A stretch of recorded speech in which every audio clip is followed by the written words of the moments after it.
உண்மையான பக்தர்களுடைய மனசு எப்படி இருக்கும் என்பதை அறிந்து கொள்ள வேண்டுமென்றால் தேம்பாவணியிலே இறையடியார் வீரமாமுனிவர் அதனை விளக்குவதை நாம் காணலாம். ஒரு அருமையான செய்யுளிலே அவர் அதை விளக்கி தருக காட்டுகிறார். உண்மை பக்தி என்பது அப்படி அமையும். கண்டேன் கதிநிலையே கண்டு உயிர் என் பூண்பல் இனி உண்டேன் உயிராய் உன் புன்னடியை சூடினேன் உன்னடியை சூடி உனை அணுகாதான் தன் வினையே தன்னடியே சூழ்ந்து உதைப்ப சுட்டறி வீழ்ந்த ஆழ்வானே என்று மகண்டிருந்த படலத்திலே கூறுகிறார்.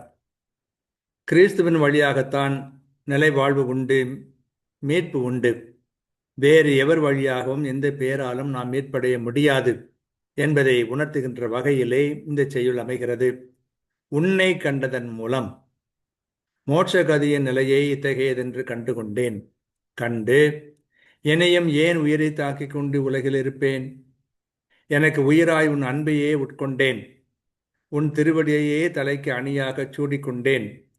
உன் திருவடியை தனக்கு தலையணியாகச் சூடி உன்னை அணுகாதவன் தன் பாவ வினையே தன் கால்களை சூழ்ந்து உதைத்து தள்ள சுடும் தன்மையுள்ள நரகத்தில் வீழ்ந்து ஆழ்ந்து கிடப்பான் என்று இந்த செயலுடைய பொருள் அமைகிறது.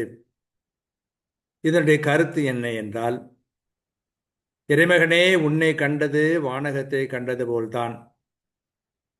இதன் பின்னும் உயிர் வாழ வேண்டுமா? உனது அன்பே எனக்கு உயிர். உன் திருவடியே எனக்கு தலைமுடி மணிமுடி. உன் திருவடியை அணுகாதவனின் கால்களை பாவம் பிணைத்து கொள்ளும். அவன் நரகில் வீழ்வான். கண்டேன் கதிநிலையே கண்டு உயிரன் பூண்பலின் யுண்டேன் உயிராயன் புன்னடியை சூடினேன். உன்னடியை சூடி உனை அணுகாந்தான் தன் வினையே தன்னடியை சூழ்ந்து உதைப்ப சுட்டறி வீழ்ந்து ஆழ்வானே என்பது. இயேசுவின் திருப்பெயரால் மட்டும், இயேசுவினால் மட்டுமே மனிதனுக்கு மீட்பு உண்டு. கடவுள் திருமகனை இந்த உலகத்திற்கு எதற்காக அனுப்பினாள் என்றால், உலகம் அவன் மூலமாக மீட்படைய வேண்டும் என்பதற்காக. அது தந்தையாம் இறைவனுடைய பேரன்பை உணர்த்துவது என்ற நற்செய்தியிலே நாம் பார்க்கிறோம். அந்த கருத்தை இவ்வளவு அழகாக இறையடியார் வீரமாமுனிவர் நமக்கு தருகிறார். சிந்தித்து தியானித்து முன்னேறுவோம். வாழ்க.